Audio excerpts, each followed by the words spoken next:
Alright. So, our 30th birthday, rather let me rephrase, your 30th birthday is about a quarter of your life that's already gone by. And yes, you may have made choices that you're not really happy about. You felt that they are not yours. They have been influenced or forced on you.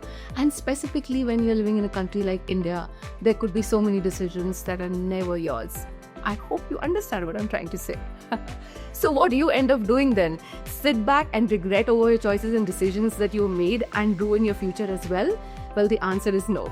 So in this video, I'm going to share with you a simple 3-step CLR framework which you can use to get away with this spiral of regret that you may be stuck with. And yes, it's backed by neuroscience and psychology. So let's go ahead and talk more about it on the drawing board. Alright, so let's get this straight. That regret never comes like a passing thought. It will always come in the form of a twister, something which just wants to suck you inside it. But that's what the feature of regret is, right? But let's go and talk about the first step of the CLR framework. And like I mentioned, it is seen, which is over here, which is conscious awareness.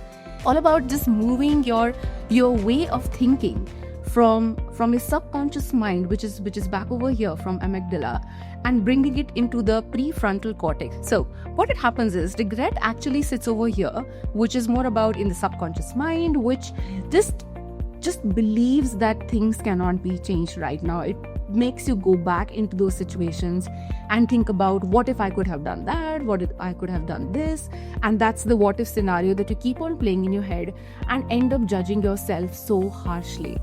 But when you go ahead and practice a conscious awareness, what it does, it moves this subconscious thinking into over here, which is the prefrontal cortex, which is the human mind, the empathetic way of thinking, which is more about so this is what actually happened. So it's just about shifting the way you gotta think, right? So that's the first step of the CLR framework. Now, what it does is that once you're consciously aware of what your thoughts are, it naturally should lead to this next step of the CLR framework, which is the L. And that is about labeling the noise. Now, we've kind of agreed that it doesn't come like a single thought. It comes like a plethora of thoughts and a lot of noise in the head. So when you do an L over here, which is label the noise, what you end up doing is you just start talking to yourself and think about what exactly is that thought. Is it fear? Is it is self-doubt? Is it frustration? Is it anger? What it does allow you to do that in that moment is you separate the emotion with the fact. Because that's what labeling does. What it does is that it allows you to just replay that emotion, and instead of that, you then now look at things far more objectively. Because when you do the labeling, you also end up doing is you distance yourself from the situation. More or less like imagine you're sitting on top of a tower and looking at the situation in a much different way, like an eagle, right? It is not about that you're consumed in that emotion, like full on in that moment, versus you thinking about over here and looking at it from a distance, and that distance brings a lot of objectivity, and which is where it allows you to think differently about that situation. Because let's be real, we have such a silo view of looking at ourselves, which is too judgmental, too harsh. We keep on beating ourselves for making that choice. But what we end up not looking at is that we're humans, right? There were so many other things that were happening alongside when you made that choice. So the second step of L is about labeling that noise, which allows you to shift or rather delineate between the emotion and the real fact and look at things from the distance. Now, what is the third step? The third step is the R, which is by far, I think, one of the steps that's really, really helped me in overcoming those cycles and bouts of regrets that I had when I got 30. By the way, I am 40 right now. So coming from a lot of experience, okay? So what is the third step of the CLR framework, which is the R, and that is about reframing. Once again, when we look at our situation, like at retrospectively, what we end up forgetting is that we were not the sole actors of that situation. There were so many moving parts.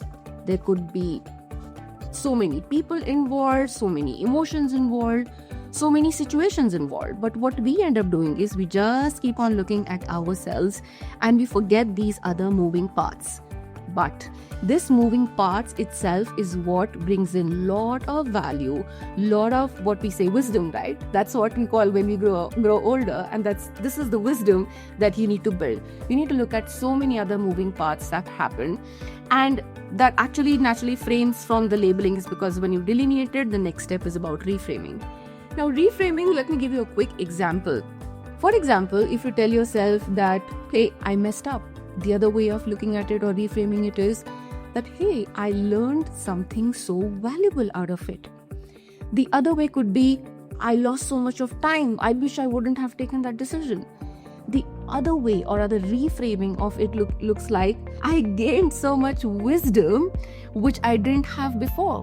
That's what we just spoke about, right? So it's about allowing yourself to look at that situation with so many other moving points. It allows you to, once again, move out of that victim mindset that you may have created for yourself, that, oh me, poor me, look at me, versus looking at that, hey, there were so many things that I could not avoid, and I was just one small miniature in that entire situation that existed at that time. If you look at it from a very psychological standpoint, why these 3 steps rather really work. Number 1, when we talk about the conscious awareness, what it does is that it allows you to break that amygdala hijack, which is the spiral of thoughts that keep on sucking you inside it. So it breaks the amygdala hijack. The next natural step, which is about the L, which is labeling of the noise, what it then allows is that when you've broken the amygdala hijack, it allows you to create that distance. And then what it also does is that it activates your conscious mind. And that is where you're able to look at things objectively and not get like sucked with emotions. And then is about reframing.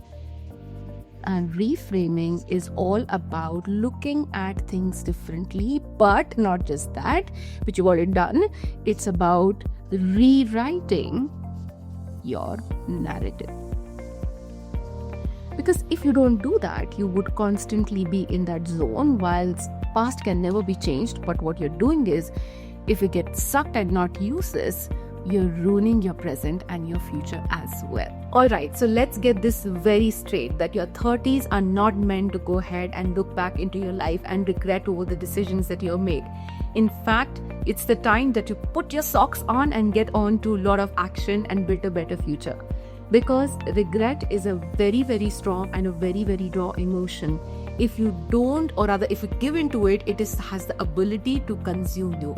So go ahead and put this CLR simple framework into practice and break this cycle of this nuisance regret that keeps on sucking us in.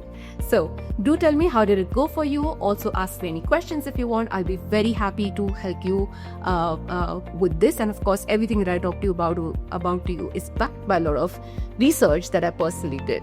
This is your friend Neha Beotra, who will always remind you that you're way stronger than you think.